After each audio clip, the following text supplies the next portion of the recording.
Hello and welcome to My Food Lens podcast.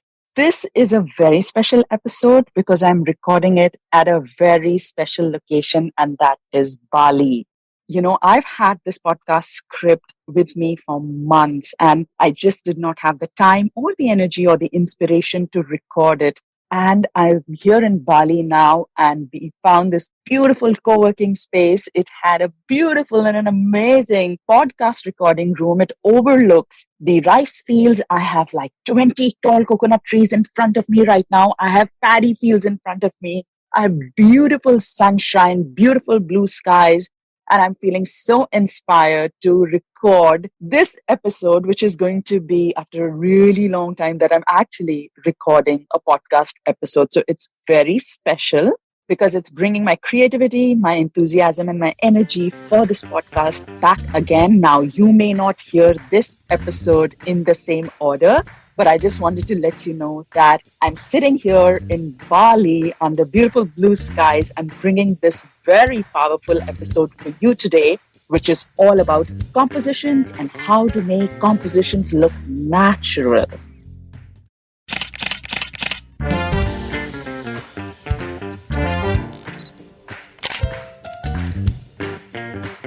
This is your host, Dyutama, but you can call me DJ. And I love to inspire food photographers to dream. I spent 15 years as an architect studying buildings and constructing hospitals before taking the biggest leap of faith of my life, which was setting up a food styling and food photography business right from scratch. If you're a dreamer like me, wanting to start a new photography business or grow your existing food photography business, jump right into a world where I share practical, actionable strategies to improve your photography skills, to work with clients, make more money, all with a fearless mindset. This is the My Food Lens podcast, and we take you one step closer to your dreams. So let's go.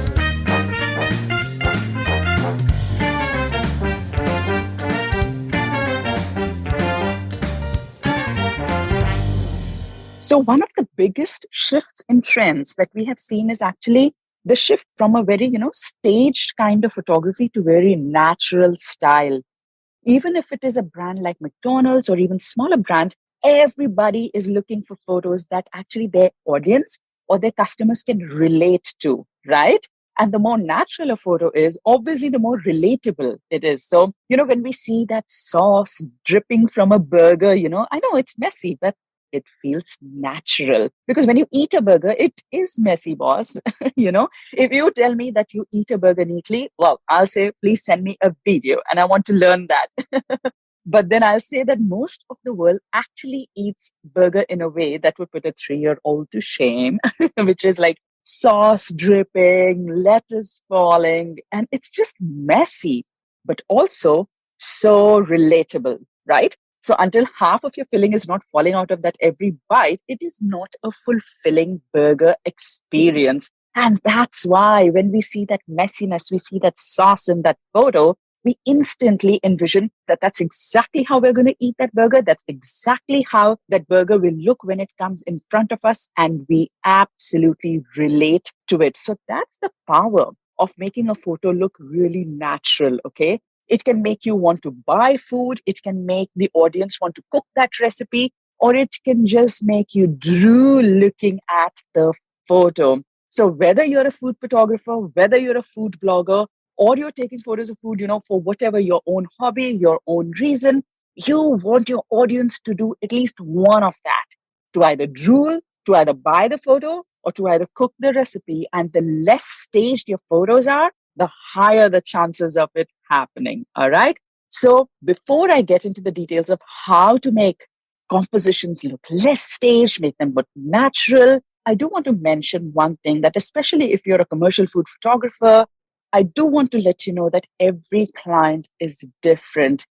Creating staged photos is not a bad thing. It is just a style. And, some of the commercial photos are actually very, very staged. I mean, again, look at McDonald's. When you look at their photos on billboards, it is highly photoshopped. All right. It's highly photoshopped. You know that a team of designers has actually gone in and made that perfect drip. So it is very staged in that messiness.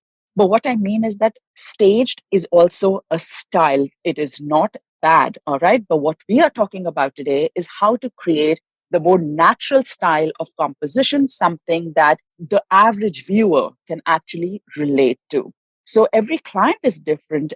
Some might like less staged, some might like more staged, some might want a very clean photo, some might want a very symmetrical photo. And these are all different styles. It really depends on the brand. It also depends on what your personal style is, and it's all fine. Every client is different and every project is different. It really depends on the art direction. So, with that, if you are intentionally trying to make your compositions look less staged, my aim today is to share with you powerful techniques and easy techniques that can actually make your compositions look natural, no matter who you're creating for, whether it's a client or yourself. So let's start with the first technique. And I'll tell you, it has to do with numbers. No, you don't have to love math for this, but you have to understand the power of numbers when you're creating compositions. So the first technique is paying attention to the rule of odds. All right. So I'm sure that you have heard about it. Now, odd numbers like 1, 3, 5, 7, and so forth, these are supposed to be aesthetically more natural and they complement each other. So odd numbers complement each other, whereas even numbers tend to compete with each other. So when you have, two glasses, two apples, four ice cream, so 2, 4, 6, and so forth, such numbers actually compete for attention. They fight with each other. So when you have two of the same food or four of the same food, then it will look a little bit different. So when you have two of a certain food or four of a certain food, it will look very different from when you have one of a certain food or three or five numbers of that food. So, all right, let's imagine this. Imagine 2 cups of coffee in a frame. Now they can be kept side by side or at a diagonal, but the viewer's eyes will want to decide which one to look at because they're both the same. All right. Do I focus in front? Do I focus on the back? Do I focus on the side? Which one? So they begin to compete for attention. The viewer finds it hard to focus, and the composition begins to look a bit stiff. And you know what? I learned this long back when I was a phone photographer, right? So I used to only shoot with my iPhone. I once made this very delicious dessert. I think it was a carrot halwa or something like that. So I made this delicious dessert and I bought these small cocktail glasses and I was like, I'm going to create the most beautiful, elegant looking dessert in a glass. I bought these special rectangular, small cocktail glasses. I plated them, I styled them so beautifully. And then I took a few of them and I went to photograph them. And I still remember what a struggle, what a challenge that was. It was so challenging for me to shoot those glasses and that dessert that I had spent hours styling that in the end I just gave up. I was not happy with the photo. I think I still posted it, but I was not happy. And no matter what I tried, just nothing was looking good. There just seemed to be a balance missing and something was off. And at that time, I had no idea what was off. I could not put my finger in it. All right. But months later, I was getting better at photography. I understood technique. I understood what worked and what didn't. And suddenly it struck me why I had struggled in that shoot, why those beautifully styled dessert glasses had just not cut it in the photo, why it didn't work for me. And you know why? It was because I was using four glasses in that photo. It was an even number. And no matter how I was placing it, it just wasn't standing out. And that is because one, there were four of them. So it was not like the viewer's attention could go to any one of them. And then I was finding it really hard to work with such a big number.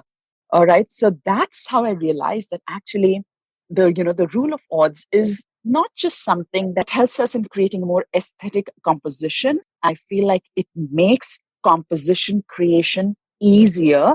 And also, it just creates something that is very easy for the viewer to relate to.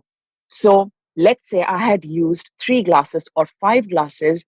I am certain that it would have been a really powerful and a really successful photo.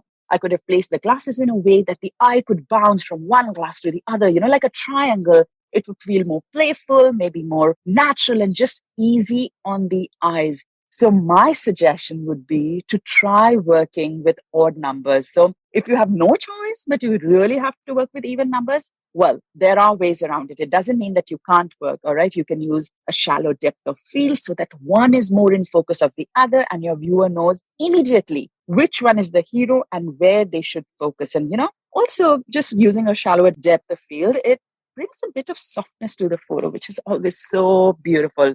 So the first technique we talked about here is using the rule of odds to create more natural compositions by falling back on numbers like 1, 3, and 5 for the number of food items that we have in our composition, right? So the second way to create a more natural composition is actually by creating a controlled mess or a slightly messy composition, all right? So, like I was talking about McDonald's and I was talking about that sauce drip on the burger shot. This can be a bit tricky because it's very easy to overdo it or underdo it. So, we want to create a natural look which is controlled. It has to show some spills, a little bit of scattering of ingredients, just like it would happen in real life. You wouldn't go and scatter a whole bag of rice, a whole bag of flour around your food. That's not real. So we want to make it look real and believable. So let's say you're shooting cake. Okay, let's talk of chocolate cake, which is our favorite subject always. So if you're shooting chocolate cake and you're sifting cocoa powder to finish that cake, maybe on the top, that's part of your recipe. Well, then there's a high chance that while you're doing that in a real life as well, there might be a little powder that might, fall off on the side as well. And you'll see a little bit of that scatter of powder on the table or on the backdrop. This happens in reality. So we want to portray the same thing in our photo. Now, showing cocoa on top of the cake is great, but just a little bit snowed on the side, that immediately makes the viewer feel like that's exactly what would happen if they were doing it too. They can relate to it. But one of the biggest mistakes that we sometimes make is that where do we put that cocoa powder? All right. The relation to that cake is so important. The cocoa powder could not have fallen on the back or, somewhere too far from the cake. It has to be around it so that it looks like, all right, this happened while the cocoa was going on top of the cake. So the relationship between the mess and the food subject is very important. Also, you can't have too much or too little. It has to look realistic. And that's why I call it controlled mess, because you are being very mindful and very intentional of the amount of mess that you are creating. All right, let me give you an example. All right, now bad example, but I want to tell you because we see this so often. So you know how we see these floral berry smoothies. These photos are flooded on social media. And so often I see that there'll be this beautiful smoothie, maybe in the center of the frame, and then the rest of the frame is just bombarded. It's just flooded with a million berries around it. Like it's just everywhere. What's your first reaction? Do you like it? Does it look natural? No, it doesn't. Who would put a million berries around a smoothie bowl? That's not natural. So we want to make it look relatable and we want to have complete and absolute control over it. And that's why the amount of messiness and where you show the messiness is that important, right? Keeping a check on the amount of messiness and how it relates back to the subject. I mean, I think both of those are equally important because when it's done right, it looks effortless, it looks natural, and immediately the viewer is drawn into the photo thinking they are the ones who did that. That's exactly how it would happen to them. And that's the point of making compositions look natural, right? All right. With that, let's go on to our technique number 3.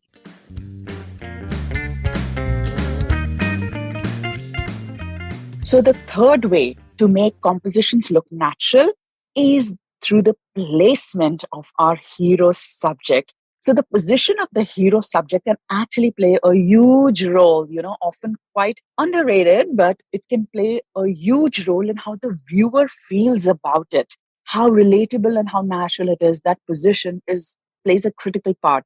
Now, You remember the McDonald's burger that we talked about? So envision this McDonald's burger with me, all right? So close your eyes and think of the last McDonald's ad that you might have seen somewhere. Where was the burger placed in the frame? Was it in the center? Or do you think it was on the right or the left? Like most of the times, I have seen the McDonald's ads, having the burger right in the center of the frame. And that's because the center of the frame actually takes the show. It's actually a very powerful position. It is very commanding. And guess what else? It could also be a bit stiff. All right. So we have to know the impact of different positions in a frame and the impact that they have on the viewer. So imagine a chocolate cake, all right? It's smack in the middle of a frame. How do you feel about it?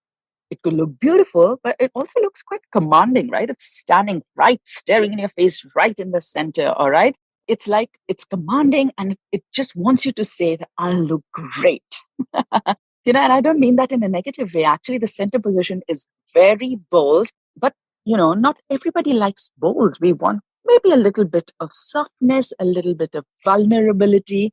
So that's what the position brings. All right. Something more natural and easy on the eyes could be a slight off center placement. And what this does, it allows the viewer to wander around a little bit in the frame. It gives a little bit more opportunity to create a story. And it is not so much in your face. It looks achievable, also something that is easy for us to create. All right. So it looks less staged and the viewer relates to it way more. But I have to say, sometimes when I'm shooting for clients and we only have like one food in the frame, they don't want too much of storytelling or too many props. So if we just have a bowl of salad or a pie or a cake and they want a very clean photo without much messiness, I usually actually shoot in the center position because the one reason is that is all that there really is. There aren't too many props. So if I put it off center, then I might create a ton of negative space. And that could be one art direction. But I actually like to keep my food in the center because in a commercial shot, we actually want our food to be a bit commanding. There's so much competition and we want our food to really stand out. And putting it smack in the center actually is a very, very bold way of portraying. So really, it could be a case-by-case basis. Again, when you're shooting for clients, things can be very different versus when you're shooting for yourself. Even if your client is asking you for a more natural and easy and a more soft composition, then an off-center position actually is my go-to. But if they are looking for something very commercial and bold, then the center position is more of my choice. So compositions are really so subjective. And it's not just the position, it's also the food, right? So imagine a chocolate cake in the center of a frame. It'll be so different when I place three muffins in the center of the frame. So compare the impact of a chocolate cake smack in the center versus three muffins. Each one has a different feel. But overall, if we had to look at placement in general, I think the off-center positions a little bit to the left, a little bit to the right, a little bit to the top, just looks easy, relatable, and natural than the very centered, bold, and somewhat stiff position, right? With that, let's talk about the fourth way to make compositions look natural. So, since we are talking about placement and position of the hero subject, let's go on to the next thing, which is props and the placement and position of props.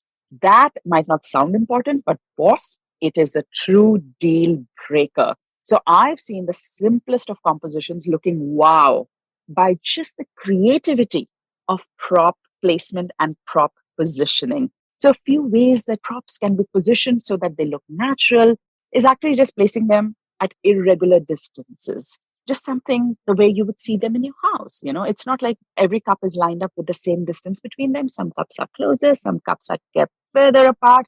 So creating that sort of irregular distance in our composition can be very, very effective. So even some touching each other, some overlapping, if you're putting spoons, don't just put two spoons further away from each other. Maybe one spoon is overlapping with the other. Maybe they're just touching each other. The spoon is touching the plate or the glass is touching the plate. That kind of thing just immediately brings a sense of naturalness to it. So I'll tell you a little story, a very quick one here. And, a few years ago, I created this breakfast scene photo. It had croissants, it had blueberries, Oh, in fact, I have referenced that photo on one of my podcast episodes, which is all about storytelling. So I think it was called How to Create Powerful Visual Storytelling in Food Photography. I think it was episode 12. So check it out if you want a step by step process on how to create storytelling in your photos every single time.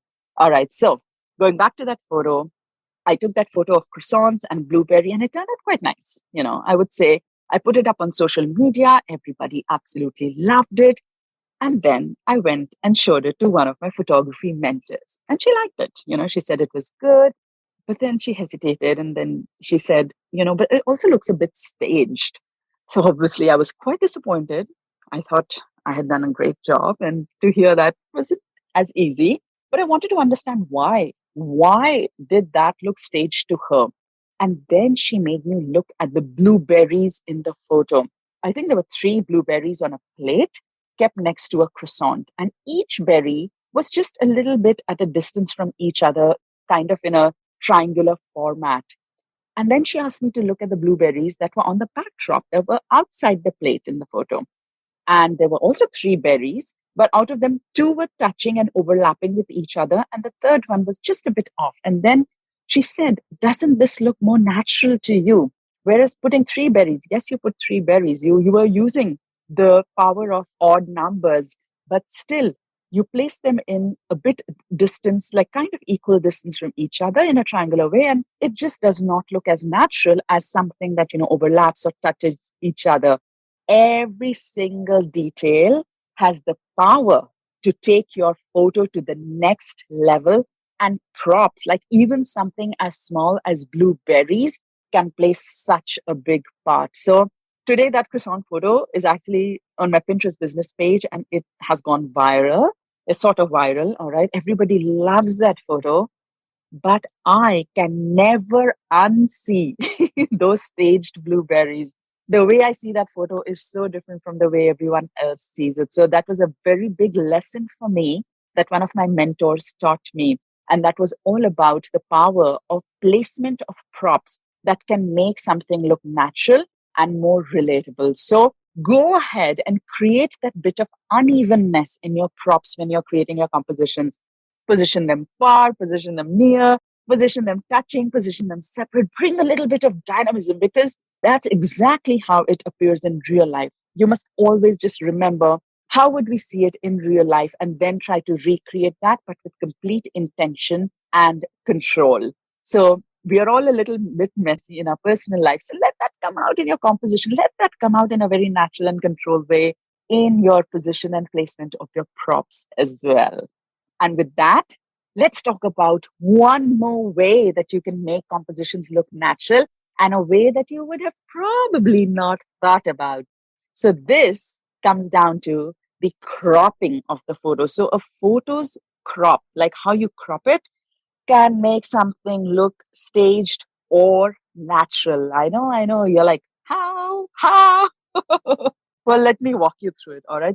So you must have seen photos where you have this chocolate cake in the frame. It is the hero. It's visible in all its glory. But next to it are plates and maybe a cooling rack. And the photo is cropped so that you only see half of the plates. You don't see the entire plate. And you can just see a hint of the cooling rack peeking into the photo, but not all of it. So the way the photo is cropped, you can really see the full cake, but for the props, you can only see a portion of the props. Now, why is that done? Why do we do that? Why do we crop it like that? What would happen if we saw the full plate and the entire cooling rack? What would happen? Well, go ahead, close your eyes and imagine it for a second. Cropped plates versus full plates. Cropped cooling rack versus the whole thing. Yeah? Can you envision it? Can you see it?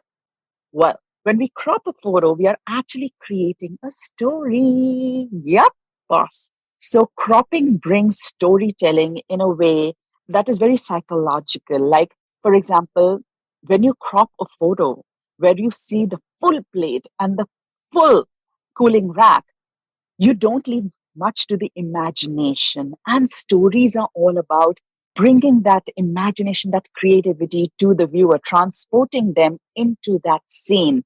So when we crop the photo and we show only part of it, we actually make them feel like the story continues beyond the frame. It goes further. So there is imagination, there's a relatability, there is something in which, in a way that they feel like they are part of that photo. So cropping can be very powerful. When they see everything, they really don't need to visualize much, do they? So we want our viewer to play with their imagination. And when they begin to play, is when they start to relate to it. And that is exactly what we want coming out of our photo, right? So we want visualization of the story to be part of our photos. And that happens when we crop our photos in a certain way that creates tension in a photo. It creates story. It allows the viewer to weave their own version of what is happening in the frame. And when they weave their own version, they actually weave their own version. So it's their own story. They are relating to it.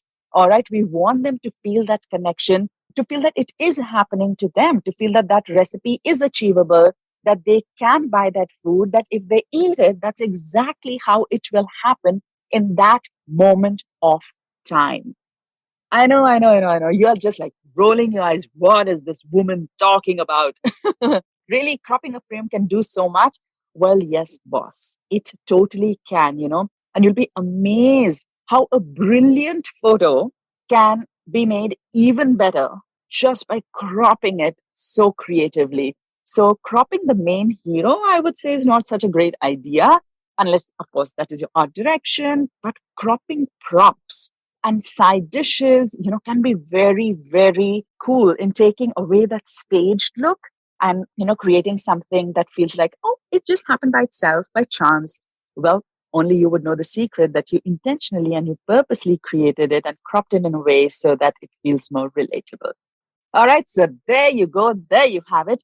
5 ways that you can make compositions look less staged. I mean, you might have known each of these techniques individually, separately, but how they can actually turn a composition into something relatable is what my purpose was with this episode. So, those techniques are not just composition techniques, they have a higher impact on our viewer, they have a psychological impact on how our viewers relate to it, how they weave their stories, and they feel part of the photo so that they buy into either your recipe, they buy into your food product, or they buy into your photo itself. All right. There's no right or wrong in composition, to be honest. It's all art, it's all subjective. But there are definitely ways that we can be very deliberate and intentional in the way we create. And, also by knowing what we want from it. We want a little bit of stiffness and boldness and stageness, or we want it to look natural, relatable, easy. So each photo has its own charm, its own personality, and its own purpose. So that was my purpose of bringing this episode to you. Hope you found it useful. And if you did, please don't forget to rate, review, and subscribe if you haven't already done so. It really motivates me, a lot to keep creating these episodes for you and bringing this knowledge and sharing all this information from my expert guests only for you. All right. So if you have any trouble placing those berries on a plate or with anything related to composition or anything as such, you know where to find me. Please drop me an email on hello@myfoodlens.com or just find me on Instagram and send me a DM on Dyutama_myfoodlens. So this is me signing off from beautiful, beautiful Bali. I'm going to go and get myself a wonderful, strong, bold cup of Balinese coffee now. All right. And I will see you on the flip side with yet another episode. Bye-bye.